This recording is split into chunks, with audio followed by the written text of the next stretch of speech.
ZYA 250. TV em Tempo, Canal 10. Emissora do Grupo Raman Neves de Comunicação.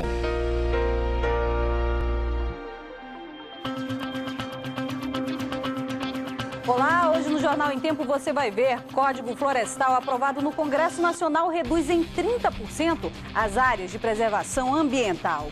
Estudo mostra, entre 12 capitais, Manaus aparece como a pior no uso das calçadas públicas. E mais, hospitais particulares ganham na Justiça direito de realizarem cirurgias cardíacas em crianças pelo Estado. E a cheia, Manaus tem quase 600 famílias já cadastradas pelo governo para saírem de áreas de risco.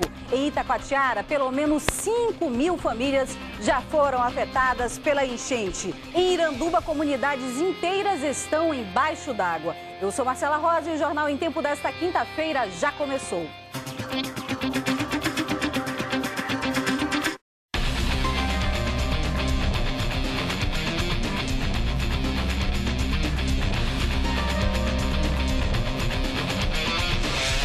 Olá para você que acompanha o Jornal em Tempo pela internet. Manaus em alerta por conta da cheia. Mais de 550 famílias já foram cadastradas pelo governo para serem retiradas de áreas de risco. No interior já são cerca de 43 mil. Casas alagadas na capital do Amazonas. Já mora 4 famílias comigo, a minha comadre, 2 filhas e meu filho e eu, né? Eu briguei dentro da minha casa porque estamos todos no alagado.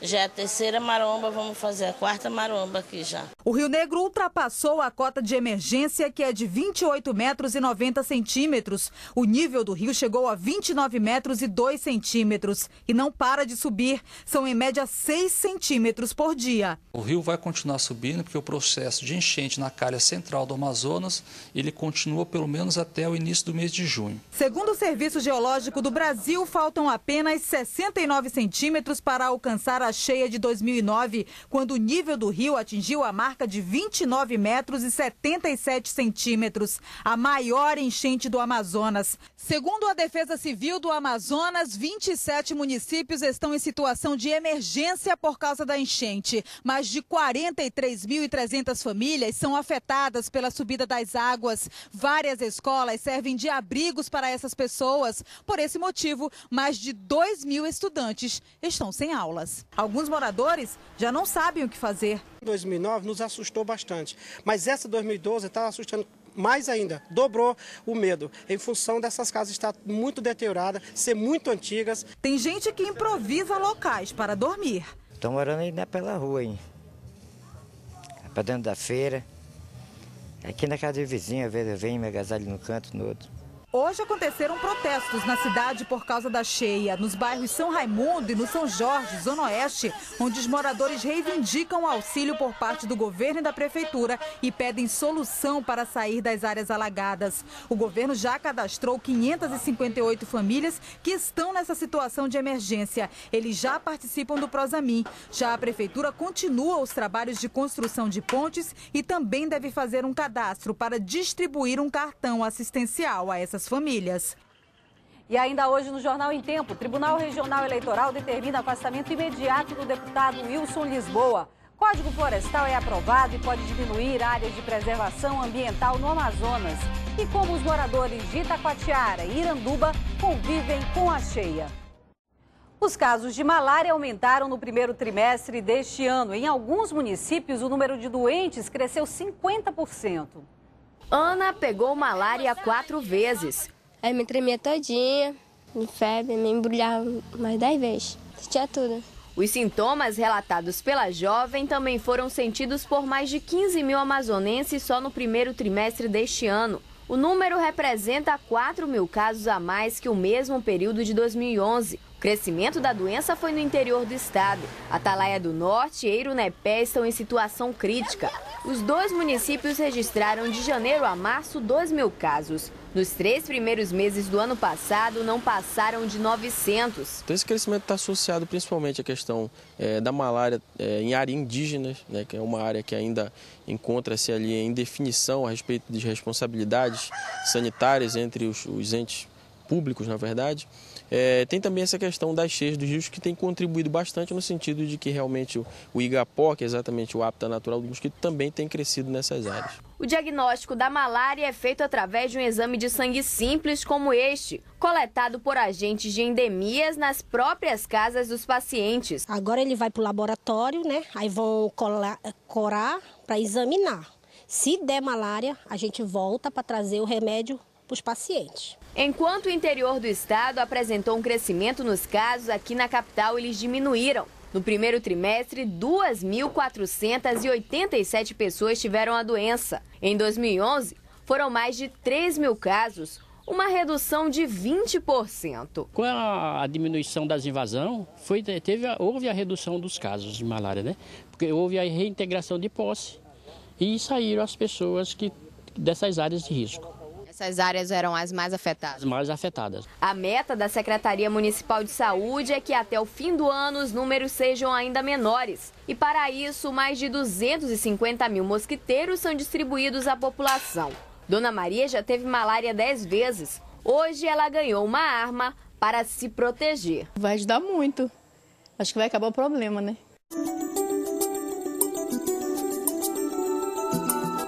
Em Manaus, o tempo vai ficar encoberto a nublado com possibilidades de chuva, mínima de 25 e máxima de 33 graus. Em Urucurituba, em Vira e Itacoatiara, o dia também vai ser encoberto e com chuva. Uma reunião na ALI deve afastar amanhã de forma definitiva o deputado estadual Wilson Lisboa. No plenário, a cadeira de Wilson Lisboa estava vazia, mas o político amazonense ficou bem próximo dali. Conversava com os colegas e parecia não se preocupar. No último dia 10 de abril, o Tribunal Regional Eleitoral cassou o diploma de Wilson Lisboa, mas até hoje ele exercia normalmente suas funções aqui na Assembleia Legislativa. O presidente da casa, Ricardo Nicolau, esperava uma decisão sobre o recurso do político. A cassação de Lisboa foi pedida pela corte depois que o órgão constatou a omissão dele de gastos eleitorais em 2010, como passagens aéreas e aluguel de imóveis. Um ofício enviado nesta quarta-feira pelo Tribunal à ALI pediu o afastamento imediato do deputado. Ricardo Nicolau convocou uma reunião com a mesa diretora. Nós temos um rito na casa de convocação da mesa, de publicação no Diário Oficial, mas isso está sendo feito e não cabe à casa discutir a matéria em si, né? Cabe à casa fazer um cumprimento de uma decisão judicial. O suplente de Wilson, José Lobo, deve ocupar a vaga a partir da próxima semana. Mas os últimos dias de Lisboa como deputado estadual não vão ser lá muito produtivos. Então até terça-feira o senhor ainda vai estar vindo aqui para o seu gabinete normalmente? É feriadão, né? Eu não posso vir. A polícia apresentou hoje uma quadrilha suspeita de assassinar o motorista da desembargadora Graça Figueiredo. O crime foi no início do ano.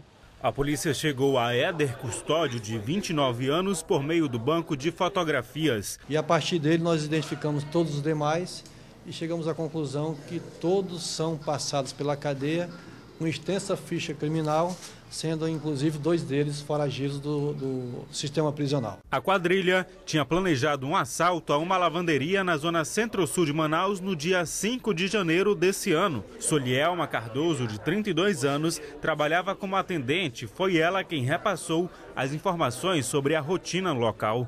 No dia do crime seria o pagamento dos funcionários.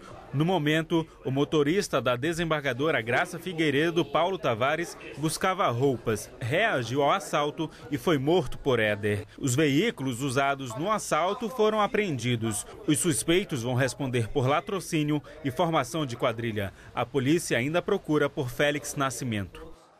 Ainda nessa edição, a cheia no interior do estado, no município de Itacoatiara. 5.000 famílias já foram atingidas. Em Iranduba, a situação também é preocupante. Comunidades inteiras estão embaixo d'água. Já no próximo bloco, levantamento sobre calçadas coloca Manaus como uma das piores cidades do país no uso do espaço público. Nós voltamos já.